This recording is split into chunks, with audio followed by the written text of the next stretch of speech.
За сайн бацгаана. Төвшөөхтэйгээр явуулж байгаа иргэний улс төрийн боловсрол зориулсан цуглах төлөвийн дөрөвдүгээр дугаар өнөөдрийн дугаараар эхлэх бэлэн болж байна. Тэгээд нэвтрүүлгийн минь үзэж байгаа бүх хүмүүс тухайн цаг үеийнхэн мэндийг хүргье. Тэгээд та бүхэн маань бидний өмнөх нэвтрүүлгийг үзээд олон комментууд бичиж биднийг дэмжиж байгаад их баярлж байна. Тэгээд цаашлаад бид бас нэвтрүүлгийг үргэлжлүүлэхэд та бүхний манаас дэмжлэг их чухал байгаа. Тийм болохоор ингээд цаашдаа ингээд коммент их сайхан бичээд санссэтгэлдүүд оруулаад лайк шеэрэд дараад яваарай гэж уриалах байна. Тэгээ өмнөх дугаарууд дээр улс төрийн боловсрол гэж юу вэ? Улс төр гэж юу вэ? Үзэл баримтлал гэж юу вэ? Үзэл санаа, үзэл суртал гэж юу вэ гэдэг. За тэгээд 3 дугаар дугаарт нь болохоор фашизм ба коммунизм одоо хэрхэн эхэлсэн, яаж хүн ард түмнийг ингээд яаж хуурам эхлэх замаар тэр их том цусны аллах хядлага эхэлсэн бүх түүхүүдийг бид ингээд ярилцсан байгаа. Тэгээд энэ удаагийн дугаар дээр болохоор зүүнний үзлээр батлынхаа бид социализм, коммунизм гол хоёр төлөөлөгч. Энэ хоёр төлөөлөл дээр тургуулад одоо социалист нийгмийн тухай, эдийн засгийн тухай одоо ярина.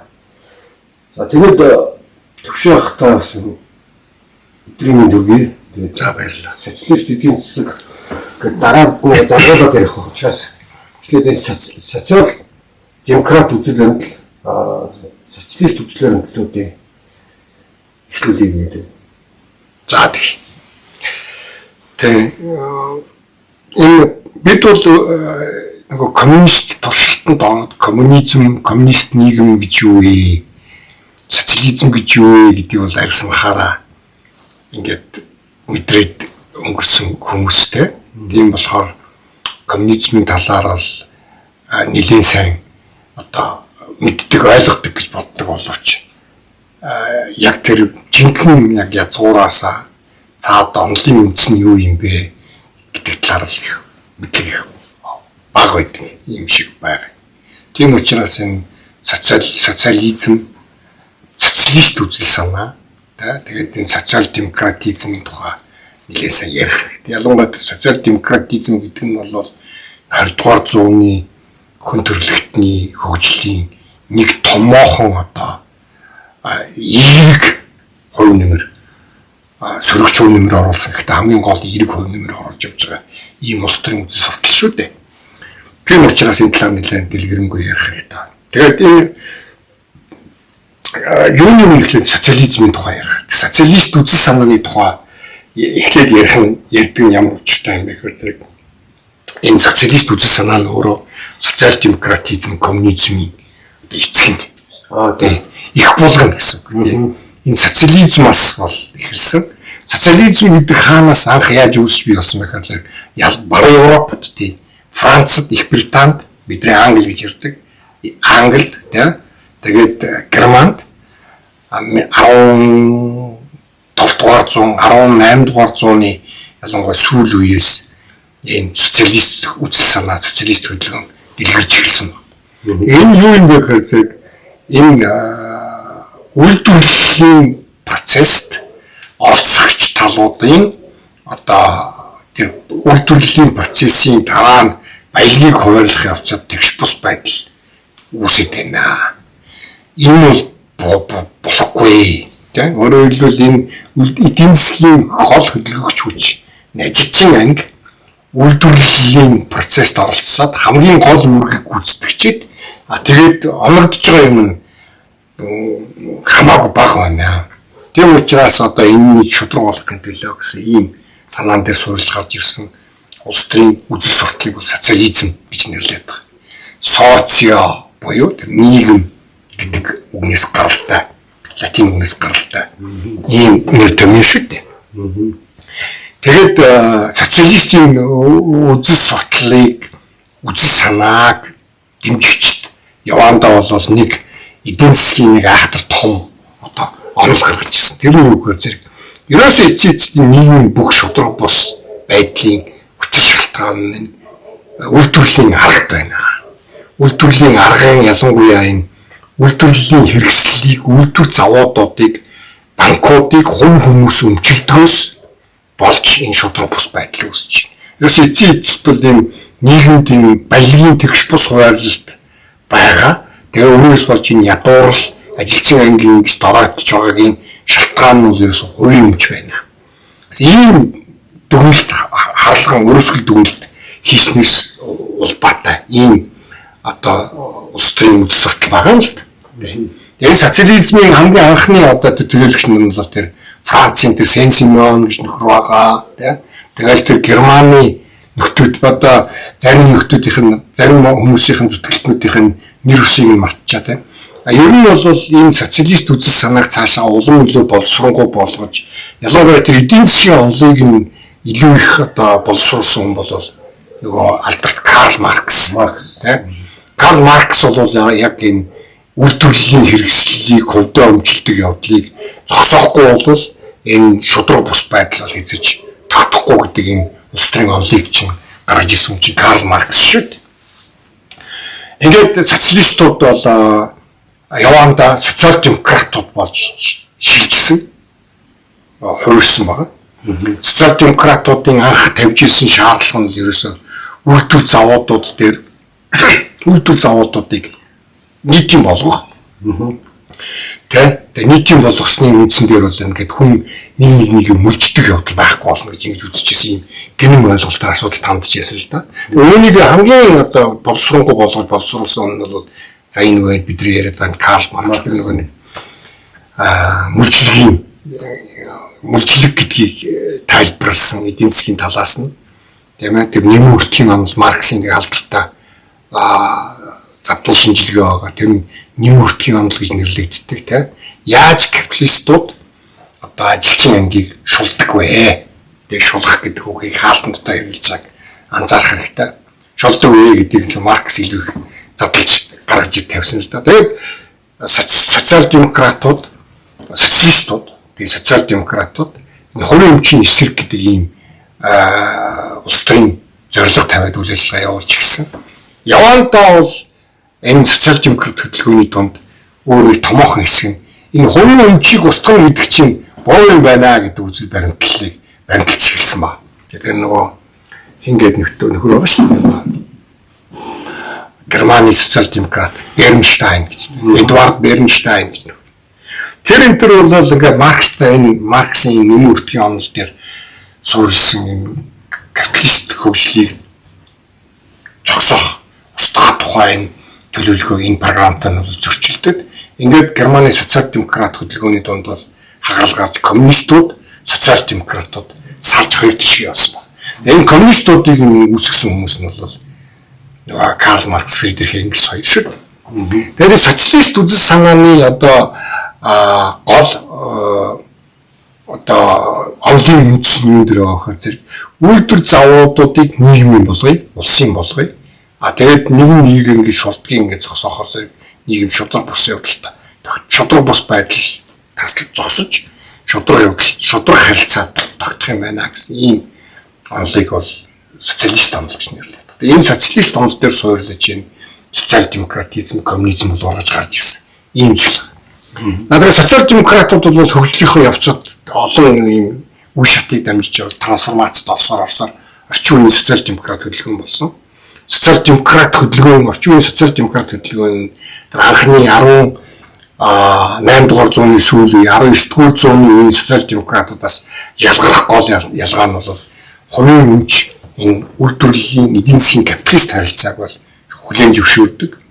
Үүнгүүгээр улс орны эдийн засаг оршин тогтнох боломжгүй гэж бол үздэгээрээ анхны социал демократуудаас тэгээ ялангуяа коммунистуудаас бол ялгарч.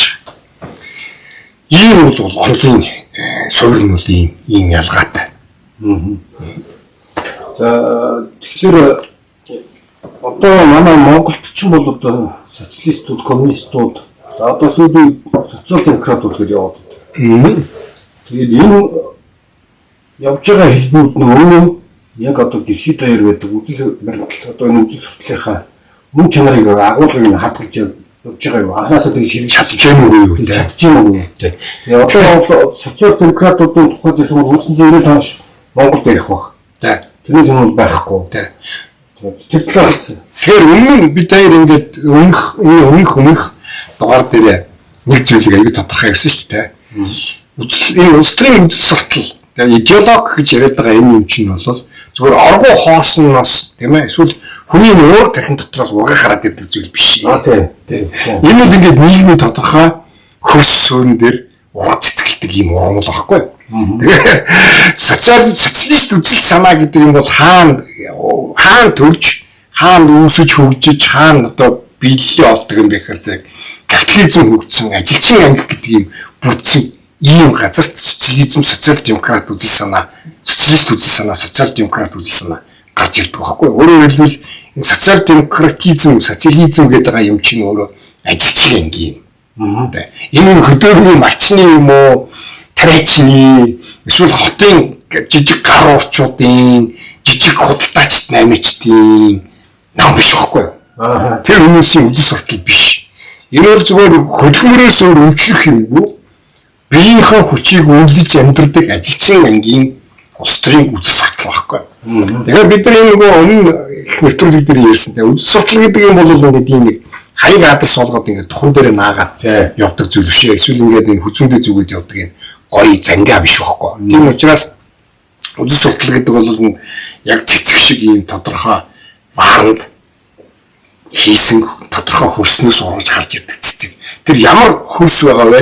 Тийм л цэцэг ургаж гарч ирнэ тийм учраас энэ улс төрийн үзэл баримтлал үзэл суртал гэдэг яриад байгаа юм дээр бид нийгмийн баазын тухай хэлээд ярих шаардлагатай. Зайлшгүй ярих шаардлагатай болж байгаа. Социалистууд гэдэг бол ажилчин ангийн эрх ашигыг хамгаалдаг. Социалистууд, социал демократууд, коммунистууд гэдэг бол ажилчин ангийн эрх ашигыг хамгаална гэж гарч ирсэн ийм улс төрийн хүчин. Энэ хүмүүсийн нийгмийн бааз нь өөрөөр хэлбэл ургадаг хөрс нь бол ажилчин анги. Капиталист хөгжил, капиталист эдийн засаг нэлээд хөгжөөд нийгмийн цонхлох дийлэнх хэсэг нь ажилчин анги болсон ийм улс оронд цэцгэлдэг, урган цэцгэлдэг ийм улс төрийн үзэл суртал байхгүй. Тэгээ манай Монголд өөрсдөө социал демократууд гэдээ нэрлэжид явж байгаа энэ ихтэй сургуулийн багш нар, математикч, физикч нар бол социал демократууд ердөөсөө угаасаа биш. Яагаад гэвэл энэ хүмүүс угаасаа тэр ажилчин ангийн эрх ашигын тухай угаасаа анханасаа ярьж байгаагүй. Зүгээр л одоо социал демократ гэдэг тэр чинь их гоё үг. Энэ чинь их дэлхийд даяараа түгэн дарахсан ийм том улс төрийн хөдөлгөөн. Тэгэх өргөн олон түмний одоо дэмжлэгийг авдаг.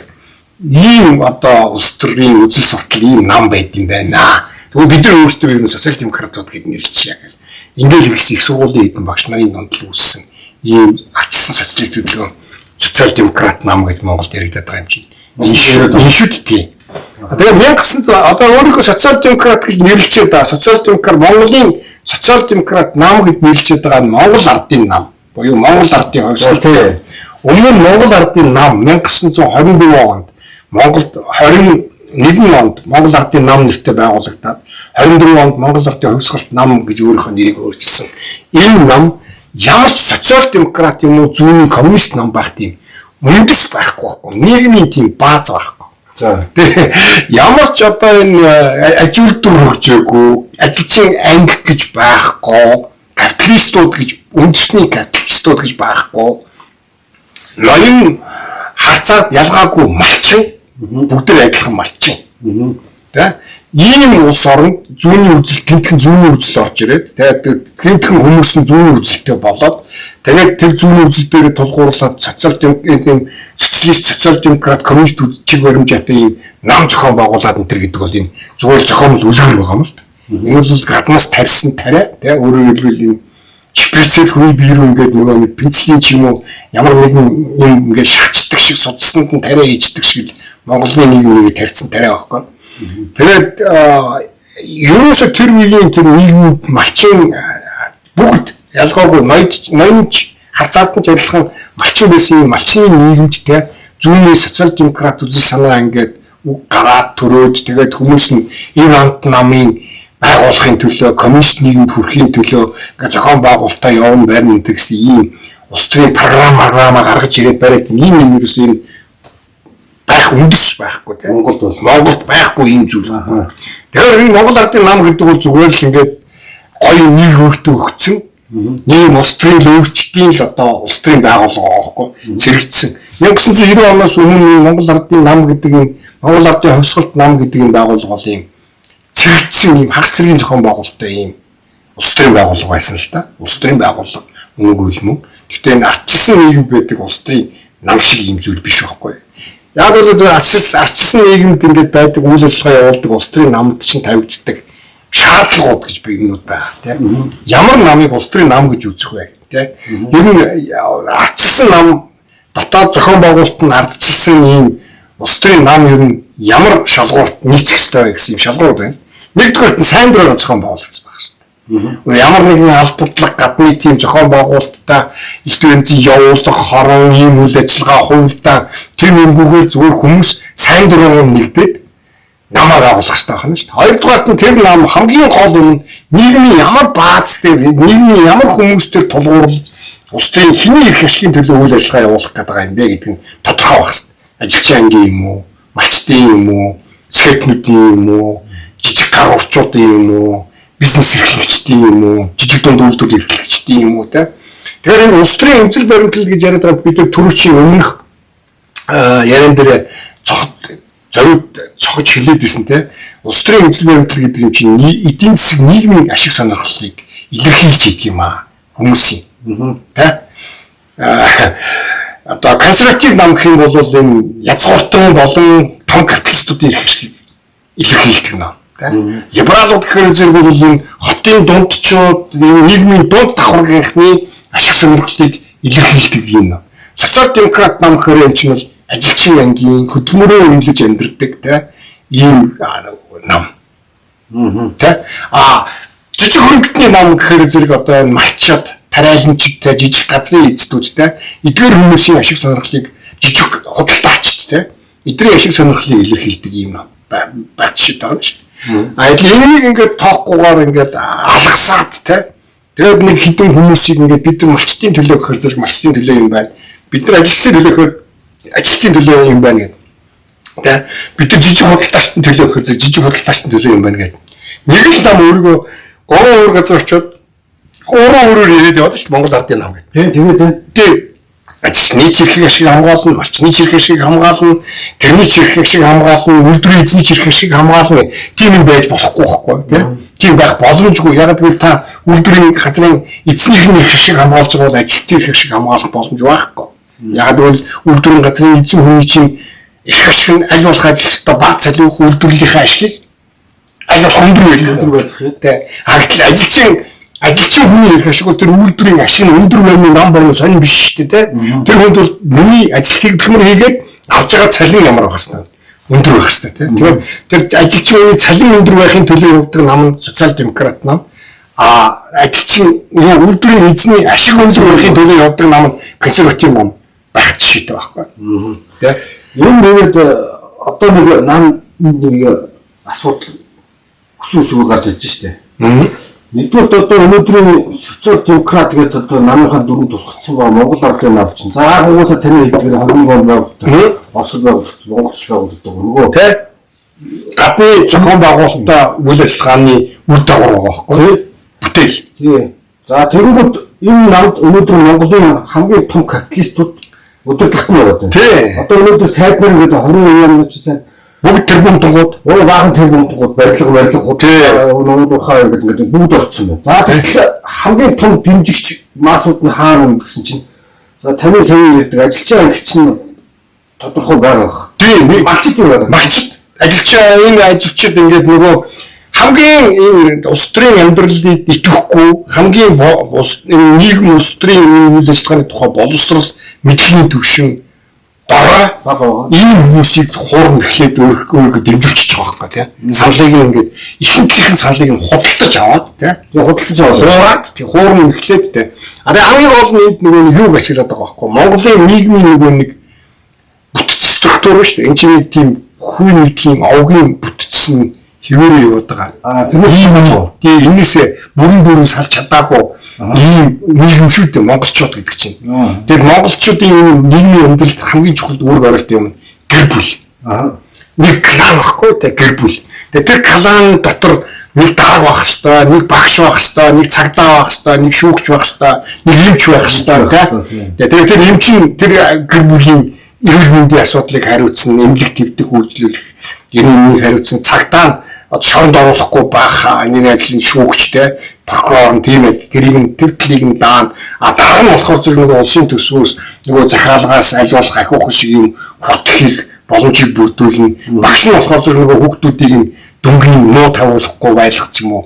Ийм юмнуудыг хариуцсан. Тэгээд ингэж бүлгээр ингэж бүлгийн ашиг сонирхлоор гэр бүлийн бүлгийн ашиг сонирхлоор нийгмийн харилцаанд ордог ийм хүмүүс. Энийг Монгол ардын намынхан бол амар овч ашиглаж байгаа байхгүй тий. Тэгээд тэр бүлгийн удирдагч улс төрийн шудраг үйл ажиллагаа явуулж гэнэ үү? Шудраг бус үйл ажиллагаа явуулж гэнэ үү? Хулгайч авилгач гэнэ үү? Тэр бол тэр бүлгийн гишүүн тэр өрх айлны жирийн гишүүд нь бол падах байхгүй. Чухал биш. Тэр гэр бүлэл сайн ашигтай орлоготой бизнес нь яваад ингээд юм бүтчихвэл энийг зүг гэж ойлгож байгаа тийм. Энэ дээр Монгол ардын нам ерөөсөн Монгол ардын намын ань бүхтэй оршин тогтнож байгаагийн нийгмийн шалтгаан нь энэ байгаа байхгүй. Тэгээд нийтэд ярих юм улс төрийн юм ярих болохоор зэрэг айгүй гоё юм гоё багтай бид социал демократууд бид бол зөвхөн бодлого явуулдаг. Бид бол ард түмний нийтийн эрх ашигын төлөө ажилладаг гэдэг сайхан худлаа ярина тийм.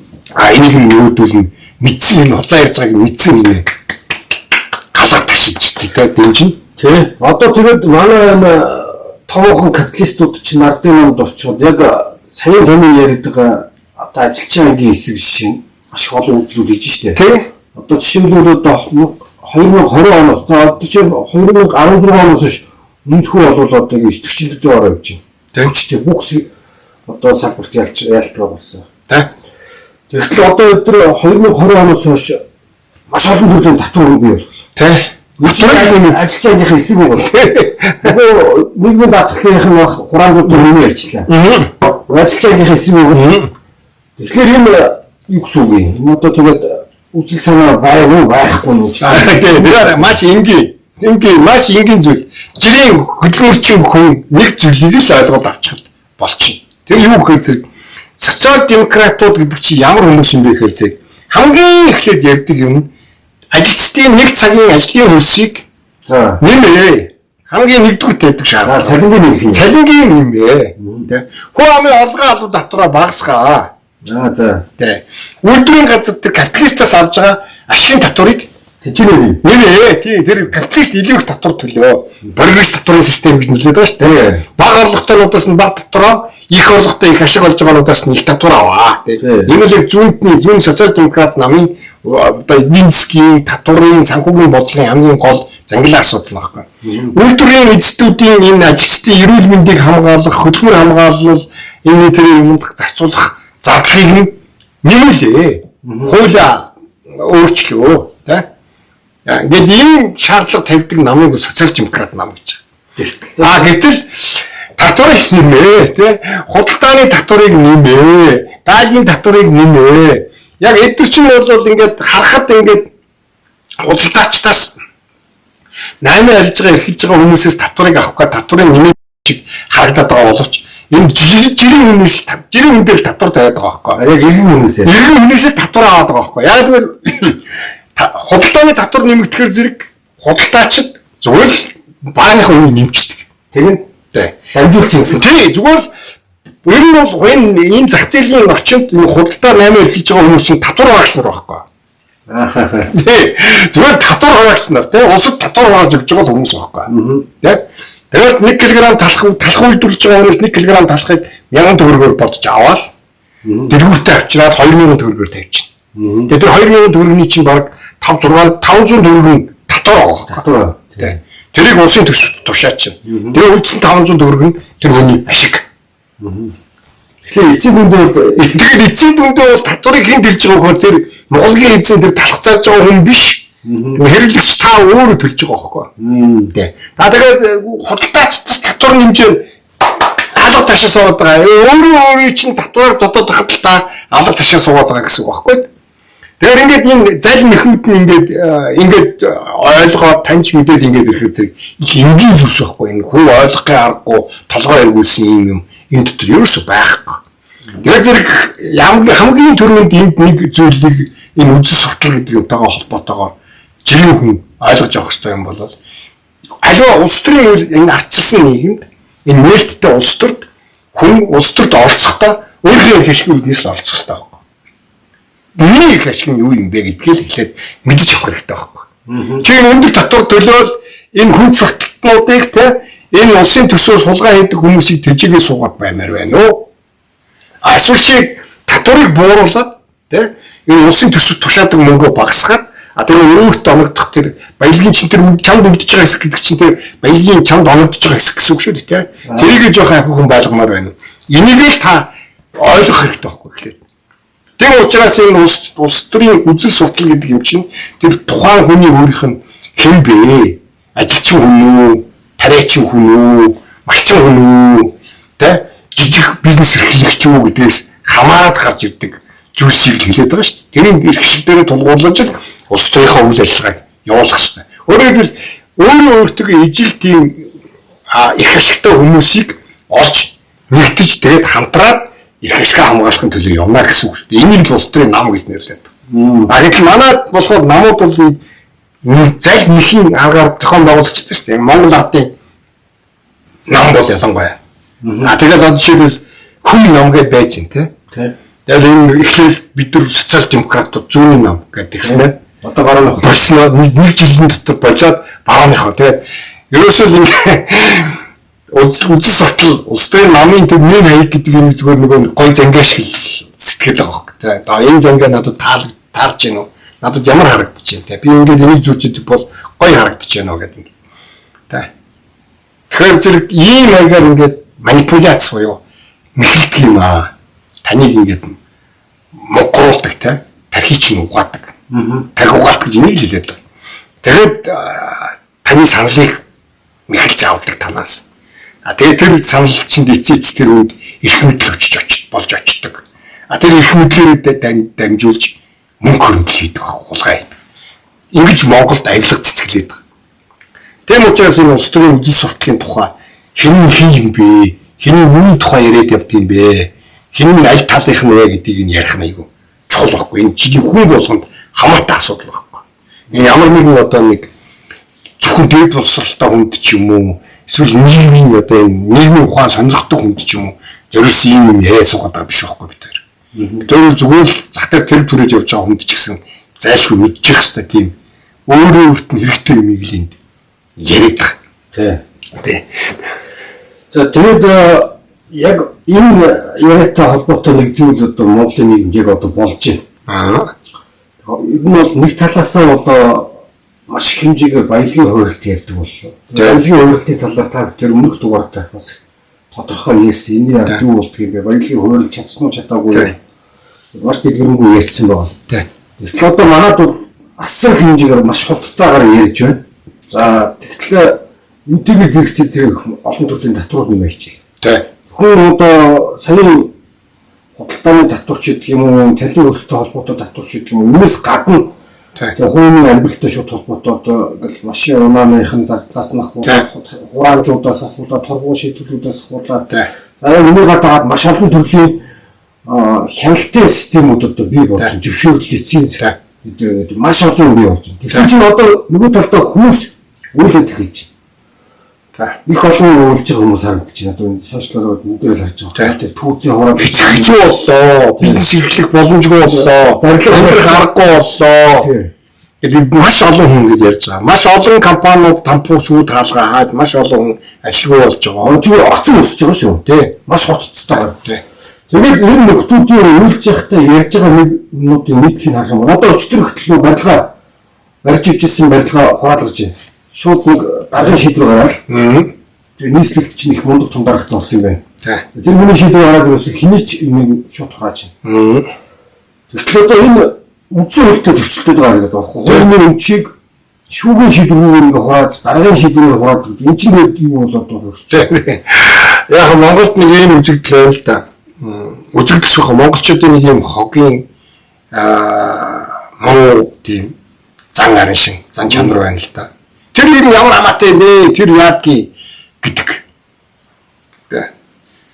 Энэ хэн нөгөө Нямбатар. Энэ Нямбатар чинь зүгээр хөө нэмж аюу дажгүй юм чинь энэ автомобилд өдөр шөнөгүй ажиллаад байна те.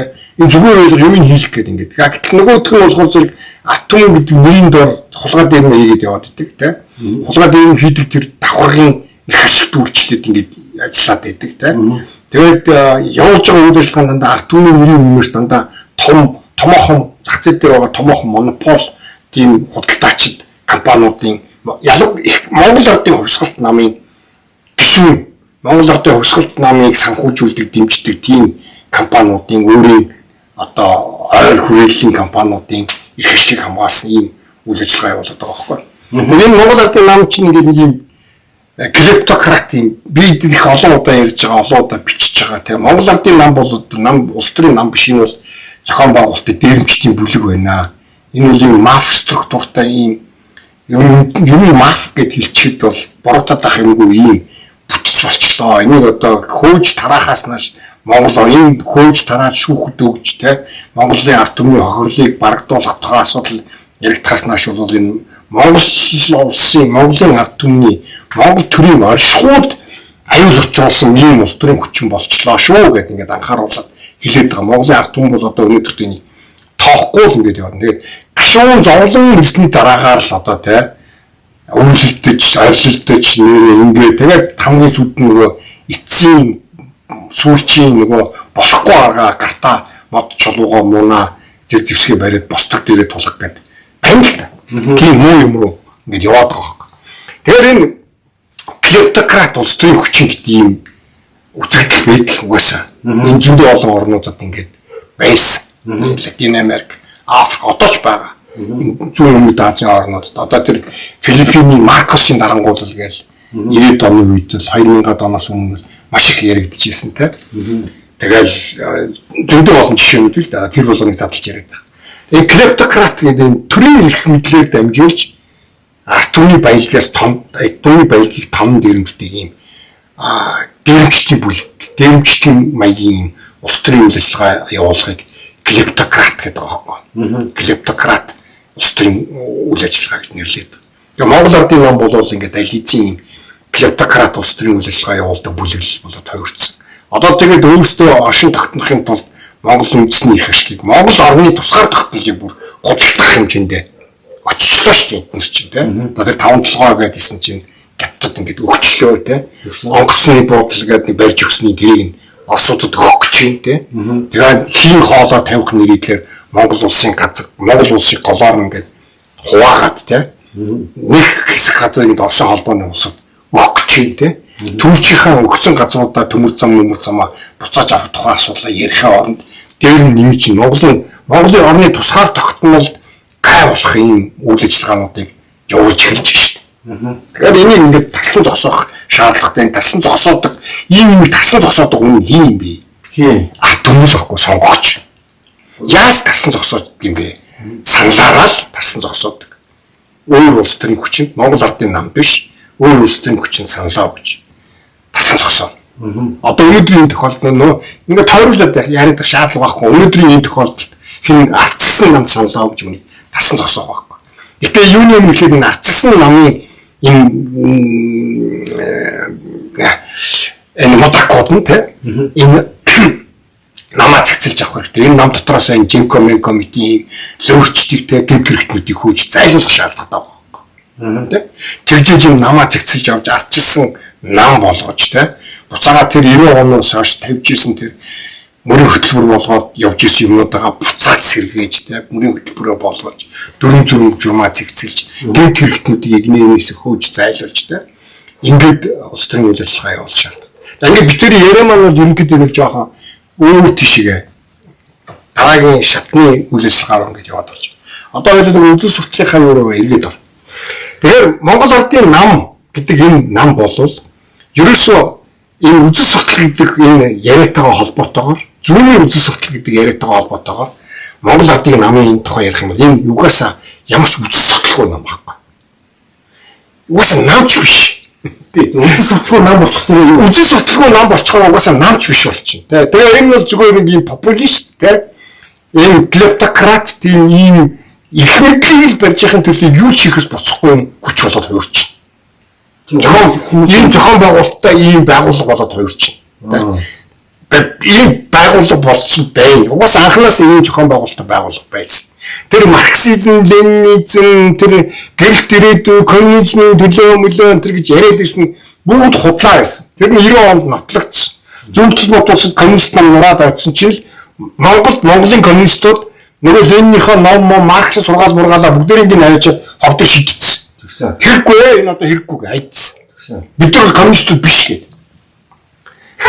Одоо ламаар ярих юм бол нэг лам багшны хөнгөд шавлтаа номоо аваачаад ховдоо хийчихэж байгаа гэсэн үг байхгүй. За энэ багшийн зааж исэн ном надад одоо хэрэггүй.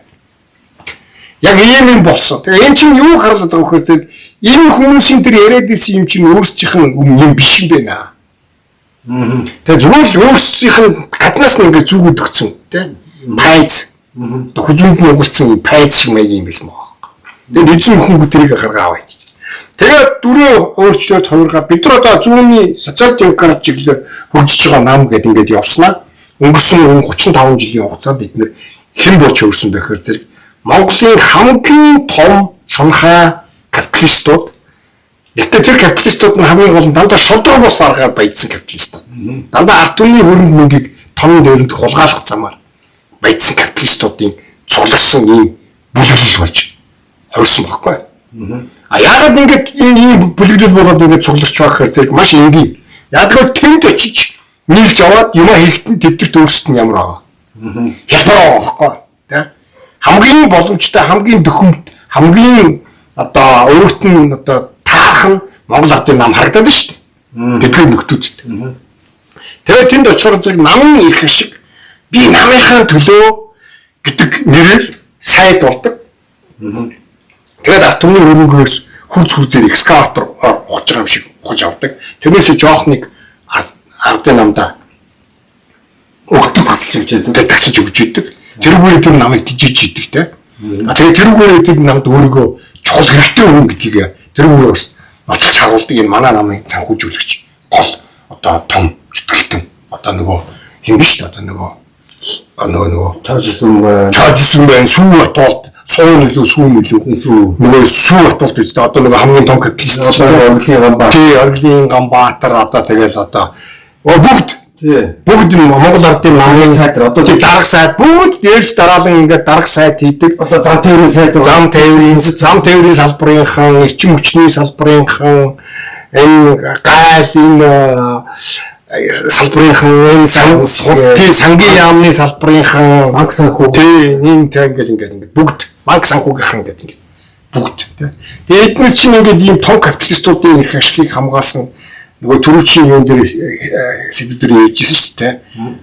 Хоньны арьс нөмөрсөн чамлууд ингээ хоттой хонь дотор ингээ бид нар хонь байна гэдэг ингээ явдаг байгаа байхгүй та. Тэгээд шүн болгон симхэн нөгөө хоньнуудаас нь өмцөм гаргаж гусчаал та. Тэгээд өдөр болохоор зүг айгуу гоё зүгээр ам хамаасаа хуугаа цэвэрлж чинь. Тэгээд ингээд суугаад байгаа байхгүй. Тийм учраас одоо энэ улс төрийн үдэл суртал гэдэг юм чинь зүгээр нэг юм одоо номон дээрээс ингээд аваад ингээд сурталчлаад ингээд явчихдаг юм зүйл биш ээ. Энэ бол ингээд яг бодит амьдрал дээрээс ургаж гарч ирдэг юм зүйл. Та одоо наран туулзах дээр 8 эрхэлж амьддаг 8 ч хүн болол Монгол Ардын намын гишүүн байх ямар ч үндэс байхгүй. Тэгээ малчд байх юм. Малчд Монгол Ардын намд гишүүн байж юусоо болохгүй. Энэ нөхдөд ч одоо хоньны нийгэмчлэн ухааны юм яриад байгаа шүү дээ. Төрүүчээсээ. Тий. Одоо нэгдлээ буцааж байгуулсан ухааны нэг юм хэсэг ярьсан одоо болчихлоо. Эдгээр чинь энэ бүх болчихж байгаа юм биш. Энэ чинь ингээд тий. Энэ чинь ингээд нэг хэсэг энэ чинь хүмүүс нэг дэмжихгүй юм шиг байна. Бид нар жоохон буруу талаар буруу өнгөөр яриад байгаа юм байна гэдгийг анзаарангуудаа чимэг болчихж байгаа. Адвал чих айхтар улс төрийн хувьд их айгүй сургаг байхгүй. Тэгээ хамгийн гол нь тэр одоо малчин хүн те. Тэр юугаа бодож энэ мал хураацаг, мал нийгэмчилдэг те. Ийм түүхтэй. Энэ 100 жил өнгөрсөн энэ 20 дугаар зууны туршид 20 оноос 90 оны хүртэл 70 жил Монголын малчин ардыг тамлаж зовоосон. Тэ тамлаж зовоосон байхгүй. Энэ намд яг л илсчдэг юм бэ. Яг энийг ойлгодгүй тэ. Яг энэ чинь миний өөрийн эрх ашигын эсрэг улс төрийн үйл ажиллагаа одоо явуулахгүй байгаа байж болно л да. Гэхдээ энэ өмнө нь ийм үйл ажиллагаа явуулж исэн. Ийм нам. Буцаад энийг сэргэж сэргээж мэдэх ийм нам. Яг хоо сэргээдэг аргачлалууд байгаад байгаа. Тий. Тэгээ ингээ гой юм яриад за нэгдлийн үед их сайхан байжээ. Малчин айлд ингээд машин тэргээр өвс мөсийг ингээ хүргээд өгчдөг байжээ. Тэгээд тэгэнгუთ нэг төв зургийн зууд юм уу цас орцсон үед бол тэр малчин үнд их гой сонсогдож байгаа хөөхгүй. Тий. Айгу гой сонсогдож байгаа. Гэтэл яг үнэн хэрэг дээрээ тэр чинь юуны тухай яриад байгаа гэхээр зэрэг таны малыг хурааж аваад бид нар нэгдлээ буцааж байгуулмаар байна л гэдэг байгаа. Тэгэхээр энэ нэгдлээ буцааж байгуулах гэдэг Монгол Ардын манайхны хөдөөгийнхнийг ингээд малыг хурааж аваад нэгдэлт ингэж оруулах гэдэг байгийнх нь цаана улс төрийн нэг л ганцхан том шалтгаан байгаа байхгүй. Тэр нь юу гэхээр зэрэг малаа нэгдэмжилсэн малчин хүн шиг дуулууртай хүн энэ хороо дээр байдаг байхгүй. Малаа хураалгацсан нэгдлийн маллаад явж байгаа малчин хүн шиг номхон дуулууртай ийм хон шиг хүн энэ хороо дээр их ховор. Даргал юу гэж хэлнэ тэр хүн жаал гин. За ингээд ерөнхийдөө бол социал демократ социалист чиг хандлагатай улс төрийн хүчний тухайг ярьж байна л да. Тийм. Мөн дахиад нэг эргэлзээтэй нэг зайлшгүй асуухгүй болохгүй нэг юм байна. Улс төрийн нам дотор одоо маш олон төрлийн байгууллагууд ажилладаг байна. Тийм. За ер нь бол одоо баг бүхэл намууд тийм байгууллагуудтай байна. Монгол Ардын намын одоо 90-ад оны үндээс одоо нэг онцолж нэг юм салгаж танаас нэг асуух гэдэг. Одоо сая одоо нэг байгууллагууд нь ингээд ээж дараатай хурлуудаа хийж гин, уулзалтуудаа хийж гин, сайхан газтгаа зүгөөд. Өө тий. Тийм ингээд байгаа байхгүй. Энд одоо хүмүүс бол нэг нэр төдийхнэр битгий асуудалд хандаад ганц үгний төлөө өдрөсөн байр суурь их байна. Ачсан социалист залуучуудын холбоо, ачсан социалист эмэгтэйчүүдийн холбоо, ачсан социалист ахмадын холбоо гэдгийг яваад байна л да. Энэ ачсан социалист гэдэг хоёр чинь одоо яаж авцалтаад юу болоод байна вэ? Тэгээд энэ намуудад яг юм байж болдго юм. Таард юм уу? Таардгүй. Би болохоор энийг сайн ойлгож өгөхгүй байна. Тий. Айгуу гоё зөв асуулт асууж байгаа. Ингээд юуны өмнө ихлээд энэ ардчлал тэгээд социализм гэдэг хоёр юмныхаа мөн чанарыг нь ойлгоогүй хүн бол энэ ийм үг нь ингээ хуурчдаг байхгүй. Ягаад гэвэл ингээд арчлал нь ч их гоё. Зөв. Бас социализм ч гэсэн бас их гоё. Зөв. Тэгэд арчилсан социализм гэхээр зэрэг бүр гоё юм байх хэрэгтэй гэж ингэж бодож байгаа. Хоёр гоёос тэгээ нийлүүлчихээр бүр гоё юм болно. За. Тийм байж болохгүй л дээ. Чи болохоор гад ус гэж ойлгоо. Тэгэхээр одоо ингээд жирийн ингээд жоохон хошин тийм энгийн юмар ингээд тайлбарлал ярих юм бол нэг сайхан тарган хоньны махаар айгуу гоё ингээд цөөн ингээд хийгээл сонгон монгон ингээд гэрчил хийж ийсэн аа. Дээрээс нь ингээд атгаар хэлсэн чигээр ингээд хутгаад унах юм бол энэ хин ч идхий аргагүй балиар хогийн бузрын болно ч дээ тийм цөөн гэж энэ ороо дээр байхгүй. Яг үүнтэй адилхан тэр арчлал социализм гэдэг хоёр юмыг хооронд нийлүүлээд хутгачаар их гоё юм болно гэж эндүрж байгаа нь энэ үл амар тэндүг энэ хөөхөн эндүрл байхгүй. Учир нь юунд байна гэхээр зэрэг арчил гэдэг бол нэгдүгээр улс төрийн үзэл суртал биш. Эндээс их мэдлэх хэрэгтэй. Арчил гэдэг бол толомын дүрэн байхгүй. Тэ? Арчил гэдэг бол энэ бүх энэ улс төрийн үзэл сурталууд бас бүгд биш үү? Тодорхой улс төрийн үзэл сурталууд ингээд зэрэгцэн оршоод өөр хоорондоо өрсөлдөөд тэ.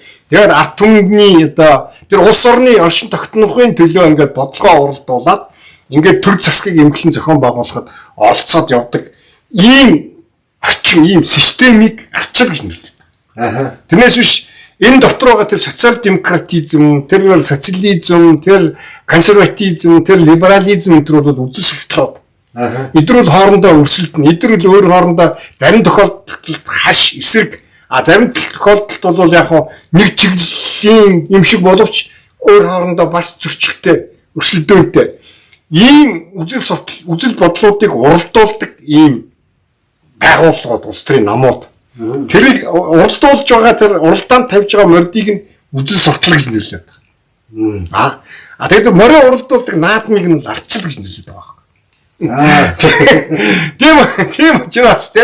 Тийм учраас энэ социализм арчил хоёр бол нэг ингээд цовын элсэн чихэр хоёр шиг л хоорондоо таарахгүй хоёр зүйл баггүй юу? Яагаад гэвэл социализм бол угаасаа арчилсан дүрмийг эсэргүүцдэг. Тэ? Санал хураалт мураалтаар ингээд асуудлыг шийднэ гэдгийг социалистууд бол угаасаа үгүйсгдэг байхгүй. Яагаад үгүйсгдэг вэ гэхээр зэрэг ингээд ажилчин анги бол угаасаа тэр тухайн улсын бүх хүн амын бүгдийг бүрдүүлж хийж чаддаггүй. Тэ? Хамгийн өндөр хувьтай байлаа гэхэд нийт хүн амынх нь нэг 50%, 60% нь болдог. Тэгнь. Тэ. Бусдын цаана тариачид байна, малчид байна, гар уурчууд байна, худалдаачид байна, капиталистууд байна, тэ. Тэгэхээр хизээч нөгөө социалистууд санал хураалтаар үр дүндээ хүрэхгүй нь шүү дээ, тэ. Тавьсан үр дүндээ. Тэгэхээр нөгөө толомын дүрмийг эсэргүүцэд эхэлдэг анханасаа. Санал хураалтын замаар асуудал шийднэ гэдэг чинь биш байна. Манай их шиг энэ дотор чинь ерөөсөө явж чадахгүй байна. Тийм учраас анханасаа социалистууд бол энэ арчлыг эсэргүүцдэг байсан байна. Тийм учраас арчил социализм хоёр харш. Тийм учраас тэр язгуур социалист үзэл санаа тэр нөгөө ангийн тэмцэл, ангийн зөрчил, капиталист үйлдвэрлэлийн харилцааг устгаж байж шудраг харилцаа, тогтоон өдр гэдэг ийм үзэл сартал баримтлагдаг хэсэг нь тэр коммунист тал руугаа яваад байгаа нуудын бол ихэнх арчилсан улс орнуудад хуулиараа хоригддаг. Яг л тэр хүмүүс чинь нөгөө муушиг тоглохгүйс суухаар зэрэг булгаацдаг шүү дээ. Тийм. Дөрмөө өөрчлөд байна тийм. Өөрөө дөрм зөхөөгөө. Эсвэл булгаацах гад тийм. Хөзрөө нуугаад эсвэл илүү хөзөртэй орж мороод тийм. Ингэх гэдэг ш. Тэгэхээр зэрэг эдрийг ингээд хасгаас өөр аргагүй болдог. Фашистуудыг, коммунистуудыг, хит радикал социалистуудыг тийм. Нөгөө анархистуудыг ингээд тоглоомын дүрмээс танартаа хамт тоглохгүй. Та нар тоглож чаддаггүй гэсэн үг байхгүй тийм. Энэ дөрөнд захирагддаг тоглолтууд нь л эндээ тоглоом тоглоно. Мушкийг дүрмээрээ л тоглоно тийм. Тэрнээс биш мушкийг покерын дүрмээр тоглохгүй тийм. Покерыг мушкийн дүрмээр тоглохгүй тийм. Эд арчил гэдэг чинь ийм нэг ийм тодорхой дөрвөн журмыг хэлээд байгаа байхгүй тийм. Дэг журмыг хэлээд байгаа. Тэрнээс үдсэлтлийг яриад байгаа биш. Тэгээ манайхаа энийг ингээд энэ хоёрын хооронд нь ингээд ялгаа салгааг нь ойлгохгүй холчдөг.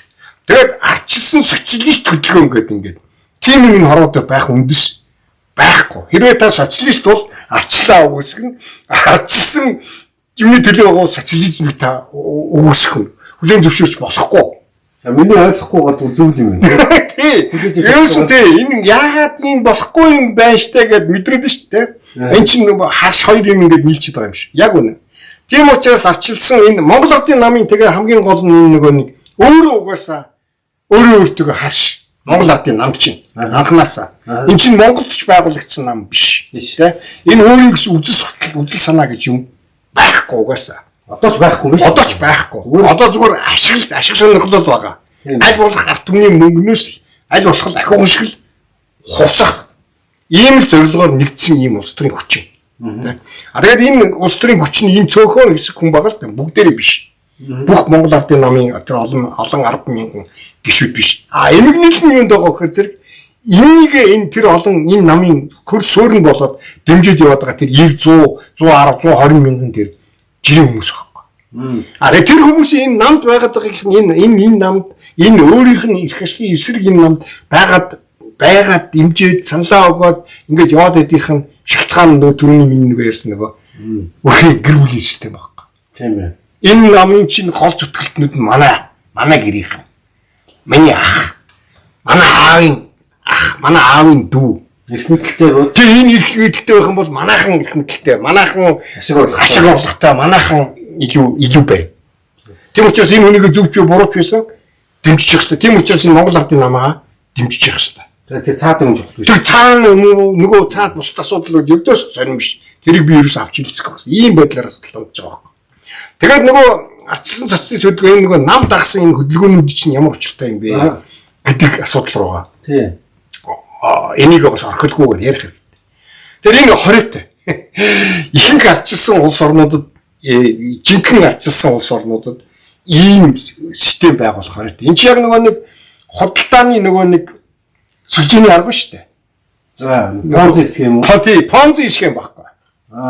Тий. Пирамид зэрэг. Тий, худалдааны пирамид байгуулад тий. За чи ингээд доор 5 хүнтэй болох юм бол тэр 5 чиний доороо 5 хүн чинь тус тусдаа доороо 5 хүнтэй болоод тэрний доотлого нь бас 5 хүнтэй болоод тэгээд ингээд бараагаа ингээд нийлүүлээд авах юм бол эцэц хамгийн сүүлд нь хамгийн ихэнд зогсож байгаа 5 хүн л цуцаатал байж байгаа. Хамгийн хашиг хүртэл бус нь хамгийн доор байгаа эсгүүд нь бол бүгд лоордуулаад тэгээд хэдэж хүрдэхгүй. Юу хүрдэхгүй биш. Бүх лоордуулаад бүх юм гаргасан хөрөнгөө алтаад ингээд дуустдаг юм систем баггүй юу? Энийг худалдаа 8-нд хоригддаг. Шудраг өрсөлдөөний тухай хуулиараа энийг хоригддаг баггүй юу? Яг үүнтэй адилхан улс төрийн системд ийм понз байгуулахыг бас хоригддаг улс төрийн намуудын тухай хуулиар. Ингэж болохгүй. Өөрөөр хэлбэл ингээд одоо энэ жишээлбэл ардчилсан залуучуудын холбоо гэхээр зэрэг Монгол ардын намд л одоо залуучуудыг бэлдэж оруулах нь шүү дээ тийшээ. Энэ юм байгаа шүү дээ. Одоо анх энэ байгууллага чинь үүсгэн байгуулгаад өдөртөгчнөөс ууч өнөөдрийн хөрс өг шүү дээ. Тэгээ хөрс өг энэ одоо энэ анх санаачил зохион байгуулсан нөхөр нь бол инк 2 л да. Тий. Number 1. Number 1-ны чинь цуглуулсан одоо энэ залуучуудын нэг хамгийн том толгойлогч нь бол энэ хөрс өг шүү дээ. Одоо манай улсын ерөнхийлөгч. Тэгээ энэ нөхөр чинь яг тэр улс төрийн понз байгуулдаг аргаараа тэр хадгаламж зээлийн оршоо гэдэг юмыг энэ ардчилсан социалист залуучуудын холбооныхын чинь зохион байгуулад баахан олон хүний хөрөнгийг дэрэмдсэн шүү дээ. Тэгээ чинь тэрнгээрээ бүрий яасан шүү дээ. Ял авсан шүү. Тэгээд тэнд хоорондоо мөнгө төгрөгөө булаацалдаад нэгээ алаад бариад энэ хөрсгөмчлээ арай алсан хүн биш зүгээр ер нь тэр лоорийг зохион байгуулахад гол үүрэг гүйцэтгсэн хүмүүсийн нэг нь нэг бүр хамгийн гол нь биш юм а гэхэд гол хүмүүсийн нэг нь шүү дээ. Замдан шатны хөрөө. Тэгээ ял авсан шүү дээ. Тий нөгөө тэнсэн хагалзах гэж ял шүү дээ. Ял шүү дээ. Тэгээ одоо эн чинь хүрээгээ тэлсэн байна. Тухайд одоо таны ярьж байгаа хадгалан зээлийн оршуугаар гэсэн бол өнөөдөр хүчин нэмэгдсээр байгаа одоо 40 их 80 нөгөө юуны 20 их 80 одоо нөгөө ковидын тий.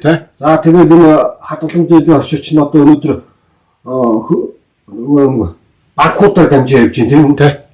Ингээд бүр олон ингээд нэмэгдээд бид өдөөс өдөр дандаа хулгай төрөнд ярьдаг боллоо шүү дээ. Тэгээд энэ нийгмийн өөр Монголын нийгмийн өөрийнх нь сэтгэхийн бохирдол энэ оюун санааны энэ нөгөө цугаг ийм сөрөг үзэгдлийн одоо гол хөрс сүрэн болж байгаа юм л да. Энэ олон их найдаар нь хөгжлийн баг хусдаг хулгайлдаг энэ бүхний чинь цаатгалд нь юу байгаа вэхээр зэрэг нөгөө Монгол хүний нөгөө өнгөө юмд нуусгүй занал нөлөөлж байгаа байхгүй. Тэгээд тэр арт түмний хөрөнгө гэдэг бол тэр хүний хувьд бол хинийч биш хөрөнгө байхгүй бүх хүний. Монголын бүх хүмүүсийн арт түмний төлөө гэдэг бүгд ашиглалтад байдаг боловч арт түмний хөрөнгө гэдэг бол хинийч юм биш. Тийм учраас тэр арт түмний хөрөнгнөөс хэн чадлынхаа хэрээр хусах ёстой. А тэгээд хуснаас нь бол надад нэг жоохон юм оногдчихл байгаа бол одоо тэгээд болоо юм биш үү те. Тэгээд нөгөөдөл чинь хэдэн 10 их найдаар нь хусчаад хэдэн тэрбумыг нь тарааж хайж өгдөг байх нь шүү дээ. Одоо ингээд өөрийнхөндөө гэр бүл дотроо. Тэгэн гут нөгөөдөл чинь одоо ингээд энэ зүв байна гэж ойлгож байгаа байхгүй те. Одоохондоо надад тааламжтай байгаа учраас энэ зүв гэж ингэж үзэж байгаа байхгүй. Тэгээ нөгөө энэ чинь ерөөсөө эцээцт энэ бүх бузар буулаа буртагч нь хаана авахар зэрэг эднэрт биш. Бидэрт өөрсдөө нийгэмд байгаа байхгүй. Тэгэхээр одоо юу яа? Энэ улс төрийн намын хууль өөрчлөгдсөн, одоо шинжлэгдсэн, одоо улс төрийн намын дүрмүүд өөрчлөгдөх учраас би төвшөөхтэйгээ дараа энэ талаар тусдаа ярив. Тэгэхээр энэ улс төрийн нам дотор ийм байгууллага байж болдоггүй бол улс төрийн нам яаж оршин тогтнох тухай дараагийн сэдв дээр ярив. Тэгээд тусдаа сэдв болоо тийм. Энэ намын зохион байгуулалт нам гэдэгтэйгээ холбоотой яриа учраас өнөөдөр энийг гүнзгийрүүлж яриа. Ерөнхийдөө ингээд нэг аргач. Тэгтээ ойлгогдсон баг. За тэгээд одоо бас тэр нийгмийн байгууламжийн талаар сая дурддаад өнгөрч байгаа. Ардчилсан нийгмийн талаар манай одоо социалист нийгэм оршиж ирсэн тий. Социалист эдийн засгт нуруу улсаа. Энэ талаараас товчхон дурсахгүй бол социалист эдийн засгийн нуруу. Тий. Хоёр юмыг энэ зөв ялгаж салгаж ойлгох хэрэгтэй байгаа эхлээд.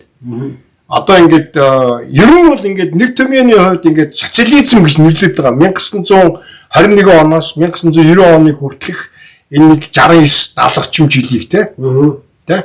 Тийм 70 орчим жилийг социализм гэж нэрлэдэг байна. Дэлхийн тул социализм ерөөсөө огт байгаагүй. За. Юуны өмнө эхлээд. Тэрийг бид нар социалист нийгэм, социализм л гэж яриад байгаа. Яагаад тэгж яриад байгаа вэ гэхээр Монгол Ардын Өсгөлт намал тэгж нэрлэж тэгж зарласан байхгүй. Бид тэгж чийжлүүлсэн. Бид нар социализм байгуулж байгаа гэдэг. Яг хүний хэрэгтэй улс төр судлаач нар олон улсын төвшөнд ийм зөвлөлт улс болон өөрсдөө социалист лагерын орнууд гэж нэрлэдэг ийсэн энэ улс орнуудад хөгжиж ирсэн системийг төрийн капитализм гэж нэрлэдэг. За. Төрийн капитализм гэж нэрлэдэг. Эдийн засгийн үзэгдлийнхэн хувьд төр гэдэг нэг л капиталист байдаг. Тэгээ тэр улсын бүх өмч хөрөнгийг төр мэддэг байхгүй. Төр өөртөө ингэж авцсан. Тэгээ тэр улсын бүх иргэн нь тэр төр гэдэг капиталистийн үйлдвэрт ажилладаг гэсэн. Тэр эмч, соёлогч, багш, жолооч бүгд үйлдвэрийн ажилтан. Тэр үйлдвэрийн ажилчин, малчин, тэгээ дарга, намын төв орооны гишүүн ялгаа авахгүй бүгд тэр төр гэдэг капиталист бийгүү тэр капиталистд ажил хөдөлмөр хийж хүчиж өтгөж тэгээ тэрнээс цалин авч амьдрдаг ийм систем баггүй. За. Ийм систем. Тэгээ хамгийн үр ашиггүй систем. Яагаад гэвэл тэр систем яагаад үр ашиггүй болчихдог вөхөр зэрэг ашиг гэдэг ойлголт байдаггүй гэсэн тэр нэгэнд. Ямар ч үйлдвэрлэлийн процесс капиталист нийгэм ашигын төлөө гэдэг байхгүй. Тэгнь. Ашгаа сайжруулахын төлөө л үйлдвэрлэл эрхэлдэг. Тэгжээж өрсөлдөв. Үгүй ерөөсөө ашиг олохын төлөө үйлдвэрлэл эрхэлдэг. Тэгж. Гэтэл социалист тэр капиталист төрийн капиталист нийгэмд ашиг гэдэг ойлголт байхгүй болчоор зэрэг юуны төлөө үйлдвэрлэл эрхлэе. Төлөвлөгөө биелүүлэхийн төлөө л байхгүй. Тэр ганцхан. Тэр төлөвлөгөө нь болохоор зэрэг нөгөө коммунист нам чинь ингээ хүмүүсийг засгийн эрхийг барьж яхахын тулд амлцсан худлаа хуурж амлалт байгаа шүү дээ. Бид улс орноо хөгжүүлнэ. Бид хүмүүсийн аж амьдралыг сайжруулнаа. Тэ бүгдээрингийн нэгдүгээрт нь ажилтаа, тэгээ бүгдээрингийн орлоготой, тэгээ бүгдээрингийн ингээд ингээд алхамаар ингээд амьдралын төвшин яах вэ? Сайжраад байна. Итгүүлсэн гэж хуулд итгүүлдэг байхгүй. Тэгээд төлөвлөгөө биелүүлнэ. Чи тэхийн тулд чи төлөвлөгөө биелүүлнэ. Төлөвлөгөөг бол коммунист дарга зохион шүү дээ, тий. 5 жилийн төлөвлөгөө. Тий, 5 жилийн төлөвлөгөөс худал тэгээд бүх үйлдвэрийн газар тэгээд ээлжийн, смений ингээд төлөвлөгөө гэдэг ингээд төлөвлөгөөнүүд. Өдрийн, 7 хоногийн, сарын, жилийн, улирлын ингээд бүх төлөвлөгөө байгаа. Тэгээд тэр төлөвлөгөө биелүүлэхийн төлөө ингээд ажиллана, социалист уралдаан зарлана, хурлаа хийн, төлөвлөгөө таслалаа, тэглээ англаа, банкд нь торгон тий. Тэгээд ингээд ажиллана. Тэгсэн чинь тэр төлөвлөгөө эзэж биелдэхгүй. Тэгээ биелэхгүй болохоор зэрэг яадаг вэ гэхээр бүгд өөрөө өөрсдөө дээрээс ахвал доор хуурн эхэлдэг. Эхлээд доороос эхлээд хуурдаг байхгүй. За бид нар энэ жил яг одоо энэ исмэнд бид нар нэг 5 гутал хийх хэрэгтэй байсан чинь 4 хийчлээ. Тайлбар 5 гэж бичиж. За. Тий. Маргааш яг нөхөд хийчих чи. Ингээд доороос эхлээд ингээд хуурн эхэлж ингэж явсаар байгаа л нөгөө намын төв орны ерөнхий нарийн бичгийн дарга нь нөгөө намынхаа их хурал дээр худлаа ярьдаг бас адилхан. Төлөвлөгөөгөө биелүүллээ бид нар давуулан биелүүллээ. Энэ 5 жилд бид нар 6 жилийн ажил хийлээ Монгол улс. Социализмдаа бид нар 1 жилийн өмнө хүрхнэ гэж.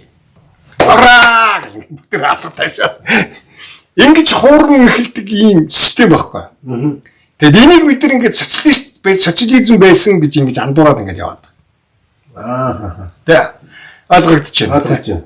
Маш тодорхой. Нэгдүгээр энэ социализм гэдэг чинь бол тэгвэл ийм юм байт юм. Энэ бидний амьдарч ирсэн социализм бол социализм биш юм байна. Социализм гэдэг нь тэр социал буюу нийгмийн гэсэн үгнээс гаралтай.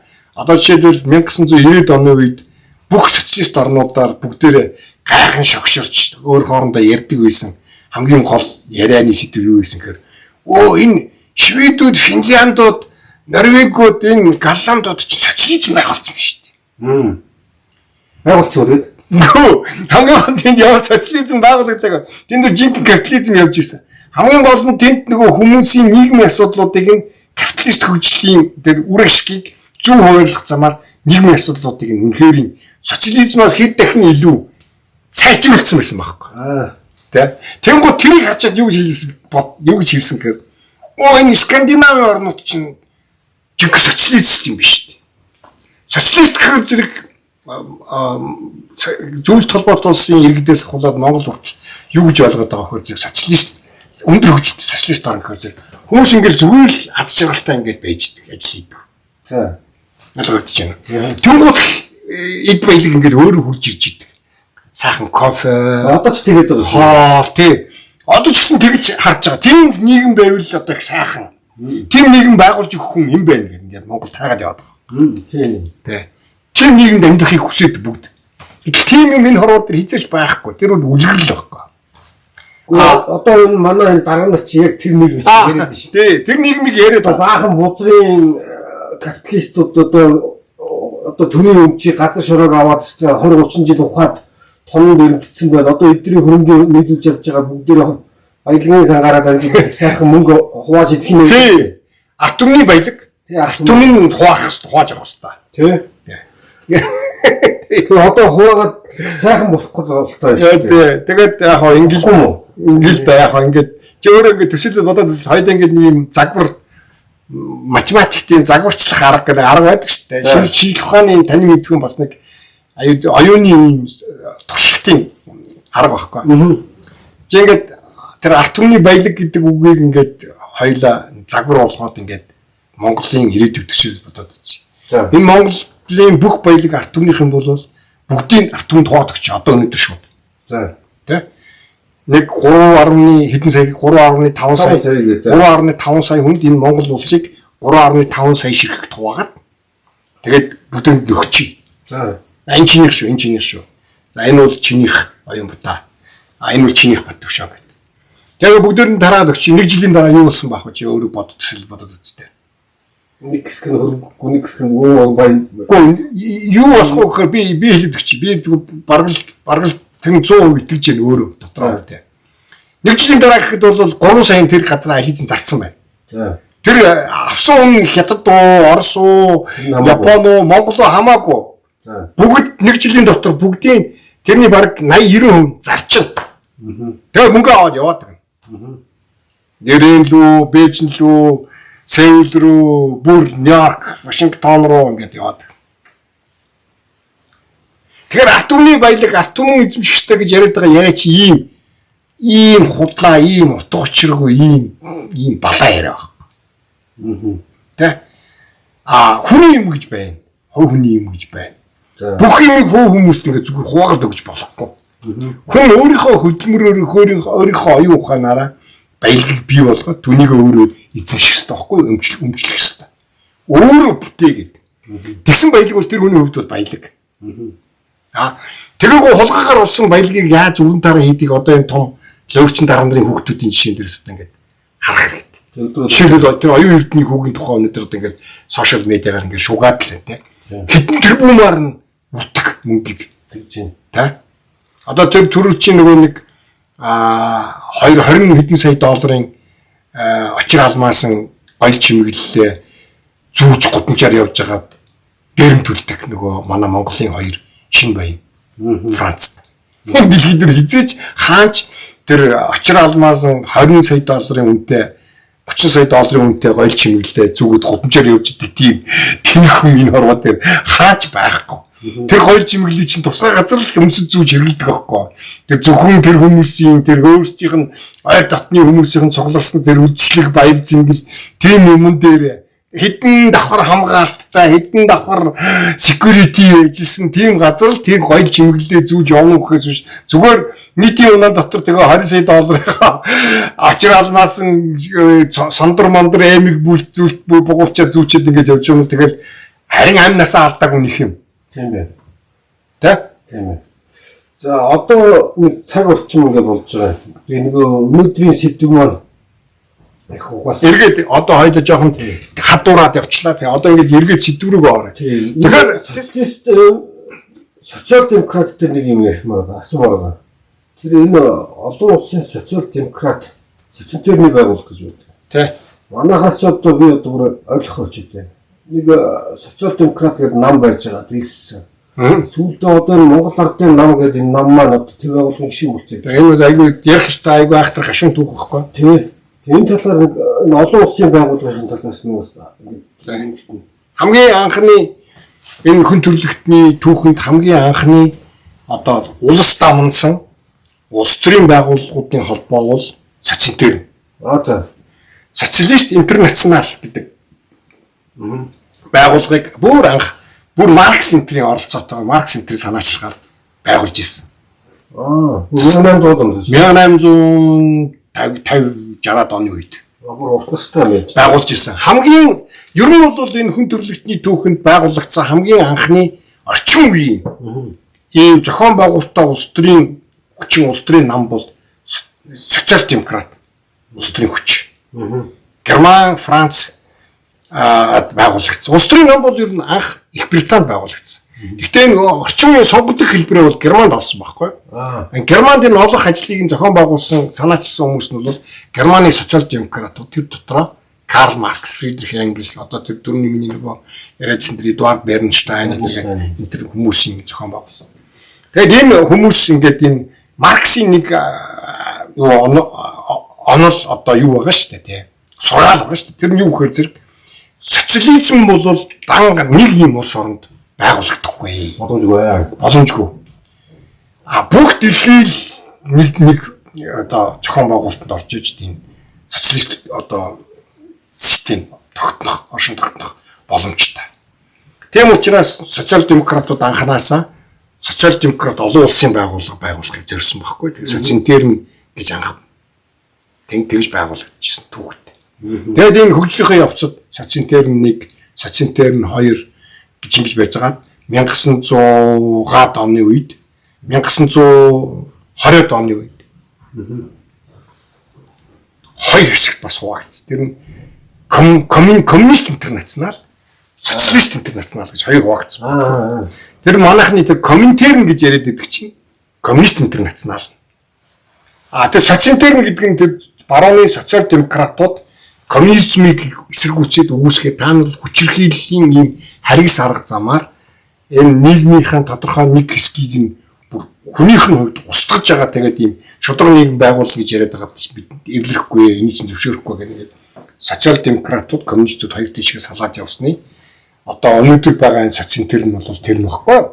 Тийм ээ. Тэгээд ингээд хөгжлийнхаа явцад социализм чинь хурлаа хийгээд ингээд үзэл баримтлалынхаа юмнуудыг засаж өөрчлөөд ингэж янзлж програмаа өөрчлөөд ингэ шинжилж явсаар байгаа одоо орчин үеийн социализм болцсон байна.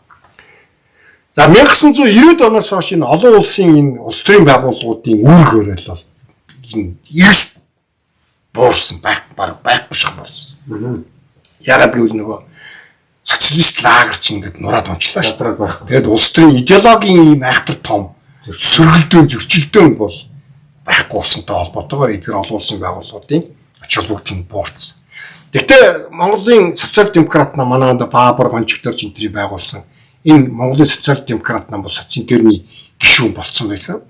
Тэгээд 2000 онд нөгөө өсвөр хүчний бүх намууд нийлж арчилсан нам боллоо шүү дээ. Тэгэхэд социал демократ нам чинь татан буудлаад арчилсан намтайгаа нэгдээд ингээд Монголын одоо социализмд эзэмшиж ийсэн гишүүний байр сулрахгүй чөлөөтэй болохгүй. Тэгэхээр зэрэг манай Монголын социал демократууд Баабар гончигдорч энэ хөөцөлдөж явж байна. Одоо Хатанбаатар энэ оролцсон баг. Эдгээр хөөцөлдөж явж Монгол ардын намыг энэ бол манай Монголын социал демократ юм аа, социал демократууд юм аа гэдэг тэр олон улсын байгууллагад илсүүлсэн. Энэ аюул тав улс төрийн харлан алдаа болсон л да яг үнэ. Гэхдээ яг тэ хамгийн гол нь энэ социалист интернационал гэдэг энэ байгууллагынх нь олон улсын үүргээрээ л одоо нэг тийм чухал биш болцсон. Нэг тоогдохооч баг болсон. Ялгаа байхгүй манай тэр олон улсын арчилсан холбоо гэдэг байгууллага нь ач холбогдол нэг тийм өндөр биш болсон баг. 1980-90-ад оны үеийг бодох юм бол. Гэхдээ бүр орон зүйн алгуулсан гэж үзэж болохгүй л дээ. Тийм хамгийн гол нь энэ манай Монголын энэ Монгол ардын нам социал демократ нам юм уу биш юм. Монголд ер нь тэр социалистийн ер нь суур хөрсөн юм байна уу? Байхгүй байна. Одоо дөнгөж бүрдэж эхэлж байна. Одоо л тий. Социализмын үед байсан тэр ажилчин анги Монгол ардын хувьсгалт намын яриад идэг байсан тэр ажилчин анги гэдэг юм шиг зохиомл юм шүү дээ. Тэр жинхэнэ одоо ажилчин анги биш. нэг капиталист ямар нэг ч капиталист байхгүй улс оронд яаж ажилчин анги пролетар байх вэ те үндэс байхгүй. Яг бол ерөөсөө эцээч ерөөсөө бүгдээрээ л эмч байна уу, дарга байна уу, үйлдвэрийн ажилчин байна уу, нэгдлийн малчин байна уу, бүгд л адилхан ажилчин байсан чинь. Улс гэдэг нэг капиталист үйлдвэрлэл, улсын үйлдвэр гэдэг нэг том капиталист, төр гэдэг нэг капиталистийн бүгд ажилчин байсан байхгүй. Үлсний. Тэгэхээр зах зээлийн эдийн засаг руу шилжээд хөм чөвчлөл явагдаад тий. Одоо ингээд үндэсний капиталистууд төрөөд эхлэхээр зэрэг дагаад үндэсний ажилчин банк. Жигнэсээ бий болоод эхэлж. Яг одоо хөдөлмөрөөс өөр өмчлөх юмгүй үйлдвэрт уурхаад тий үйлчлэгээний байгууллагад ажил хөдөлмөр эрхэлж амьдардаг. Тий. Тэгээд тэрнийхээ цалин авч амьдардаг ийм хүмүүс энэ чинд ажилчин анги гэж нэрлэдэг байгаа шүү дээ. Тэгээд энэ ажилчин анги чинь яг тодорхой өөрийн гэсэн нэгдмэл ашиг сонирхолтой. Тэр нь юу гэхээр зэрэг ажлын цаг богиносох нэг цагийн хөдөлмөрийн хөлс нэмэгдэх хөдөлмөр хамгаалал сайжрах. Хөдөлмөрийн орчин сайжрах. Тийм. Тэгэд ажил хийж байгаа хүн ажилтныхаа нийгмийн асуудлын зарим юмнуудыг одоо зохицуулдаг байх хэрэгтэй. Жишээлбэл хүүхдийн цэцэрлэг. Ажилчдыг эмнэлгийн үзлэгт хамруулах гэх мэтлэн. Зөв. Тэгээ одоо манай инкри хайрт гэх юм уу? Манай энэ инкри хайрт, манай одоо энэ жинхэнэ одоо энэ 1921 оноос хойш 96-аас 2000 оныг лист тооцох юм бол энэ 4 жилийг лист тооцох юм бол одоо нийтдээ энэ чинь яг 101 төгчлээ. Засгийн эрхийг тийм байна. Монголын төрийг гартаа барьж байгаа энэ нам юу ах уу? Нам гэдгийг нь одоо нам биш шүү гэд бус төрийн нам биш шүү гэд би бүр олон жил ярьж байгаа нэг. Тийм, сайн тодорхойллоо. Тийм. Энэ бол бүлэглэл, энэ бол гэмтэргийн ашиг сонирхол дээр нэгдсэн ийм бүлэглэл байгаа байхгүй. Түүнийг нам айгуу гоё үгүүдээр өнгөлөнд алдчихсан. Тэр институтуудаараа дамжиж улам хүчтэй. Тэгээ хамгийн гол нь тийм идж удаг юм. Нөгөө яг нөгөө 8-aalч те яг 8-aalч ингээд шүпалцуудаа ингээд нөгөө нэг тэмтрүүлүүдээ те нөгөө нэг хөгтөг юм юмтай юм тэмтрүүлүүдээ ингээд аль болох ингээд урт ингээд сунгаал тэгээд нийгмийг тэр чигт нь л ингээд бүгдээр ингээд хөдөлгөөнгүй ингээд бүсэлж ингээд баглж авч байна. Тэрвэрч баглж авах. Шаардлагын үүднээс л хамтын эмэгтэйчүүдийн залуучуудын гэдэг ийм байгууллагууд хүүхдийн байгууллагууд. Энэ бол ихэнх ардчилсан оронд энэ аргыг бол улс төрийн ийм аргыг хориглодог. Энэ буруу. Тэ. За тэгээд өнөөдрийн маань ингээд цаг болчлоо доо цаг гарчлаа байлаа. Тэгээд нэвтрүүлгүүдийн маань ингээд үзээд бидэнтэйгээ хамт байгаа та нарт бас дахин баярлалаа илэрхийлье. Гол нь бол төвшин ах юм аанаас ингээд цагаа зарцуулаад хийж байгаа энэ нэвтрүүлэг бол зүгээр иргэн хүн танд зориулсан шүү. Улс төрчдөд зориулдаг уу, тэ малчин байна уу, таны тариаланч байна уу, худалдаачин байна уу? Үл хамааран бид ажилчин байна уу, тэ. Иргэний боловсрол маань дээшлэх юм бол бид энэ улс төрчдөд хууртахаа болно. Улс төрийн мэдлэгээ бид жоохон нэмж авах хэрэгтэй. Яагаад улс төрийн мэдлэгээ нэмж авах ёстой вэ гэдэг дээр энд нэг зүйл ганцхан зүйл нэмэт хэлчихтэй. Улс нэг үг баг хүн болгон мэдэндээ. Хүн улс төрийг тоохгүй байлж хамаагүй. Улс төр бол танаар дандаа оролдоод байдаг. Өөрөөр хэлбэл улс төр бол дандаа таны эрх ашигтэр суурилж таны эрх ашигыг өөр тодорхой эрх ашигт нийцүүлж захирж хөдөлж авч явж өөр эрх ашигыг хангахын тулд таны эрх ашигыг хохирох замаар хэрэгжиж идэг. Улс төр бол ийм өвөрмөц онцлогтой. Тэгэхээр улс төр гэдэг бол өөрөө эд баялаг багхгүй юу? Улс төр гэдэг бол эрх мэдэл. Эрх мэдэл бол угаасаа эрх мэдлийн заадалт бол эд баялаг байдаг. Яагаад хүмүүс эрх мэдэлд шунаа, дарга болох гээд, их улд сонгогдох гээд, сайд болох гээд, агентлагийн захирал болох гээд ингэж яваад байгаа тийм. Тэр цаан чинь нөгөө нэг арт түмний гэдэг нэрийн дор овоолоо тайцсан асрах баялагаас л холбогдох хүрчдэх хэрэгтэй шүү дээ. Тийм учраас та өөрөө улс төрд хэрвээ ухаантай, бодолтой хамгийн гол нь өөрийнхөө эрх ашигыг миний эрх ашиг хаана байна вэ? Миний эрх ашиг яг юу юм бэ гэдгийг ойлгоод түүнийг хамгаалахын тулд яах ёстой юм? Ямар хүнд итгэж найдаж, Хиний төлөө саналаа авах хэрэгтэй юм гэдгийг мэддэг болоод эхлэхээр зэрэг арчлал улс төрийн систем чинь илүү тийм олон нийтэд ээлтэй болж эхэлдэг байхгүй. Тэгээд 100% ард түмний талд байдаг улс төрийн систем гэж энэ дэлхий дээр ерөөс угаасаа байхгүй, байхч үндэс байхгүй. Арчлалын нэг хамгийн гол том учир дутагдaltaй тал нь энэ байхгүй. Заавал хүн оролцож шаардлагатай болдог. Тийм учраас иргэний оролцоон дээр тулгуурласан ардчил гэдэг ингээд яриад байгаа шүү дээ. Тийм учраас л энэ иргэний боловсрол иргэн хүн өөрөө тэр хинбэ гэдгээс үл хамааран улс төрийг багч гисэн ойлгодог, мэддэг. Бүгд хата өөрийнхөө их ашигын үүднээс улс төрт оролцож чаддаг, сонголтоо хийж чаддаг болох явдал чухал байгаа. Тийм учраас энэ улс төрийн үзэл суртал гэж яг юу юм бэ? Социал демократизм гэдэг нь юугаа яриад байгаа юм бэ? Социализм гэдэг нь юугаа яриад байгаа юм бэ? Коммунистууд гэж хэм бэ гэдэг нь яриад. Тийм. За яг сая энэ төвшөөхийн хэлж байгаа суур ойлголтын олоод ойлгоод мэдэрсэн та тэгээ өмнөхөн 76 гэж хараадаг байсан бид нэр. Одоо 120% гэж хараадаг болж байна. Тэгэхээр энээсээ салж эхэлнэ. Бид хэнийг сонгох юм бэ? Энэ сонгосон хүнээс юу хийх юм бэ?